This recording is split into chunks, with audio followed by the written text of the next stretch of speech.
Starting price फक्त 40 lakh. Lake facing weekend villa Surat Navsari highway पर Krishna vastu lake project. ચાલો જોઈએ. વીકેન્ડ વિલા છે તો સ્વિમિંગ પૂલ તો જોઈએ. This is your swimming pool, that's your garden.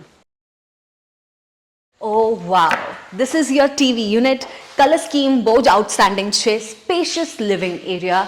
આ છે તમારું ડાઇનિંગ કોર્નર અને આ છે ઓપન કિચન. આ છે તમારું connected L shaped balcony to your first master bedroom with attached western washroom. Second બેડરૂમમાં પણ you are getting a balcony, કાફી spacious with attached washroom. Directly the owner himself Girish sir જોડે વાત કરીએ. Sir, Krishna Vastu lake project શું કામ select કરવું જોઈએ? કૃષ્ણ વાસ્તુ લેક સિલેક્ટ એટલા માટે કરવું જોઈએ કે પહેલા તો લેક ફેસિંગ છે, ફુલ્લી ગ્રીનરી પોકેટ છે, તળની અંદર એકદમ મીઠું બિસ્લરી જેવું પાણી છે,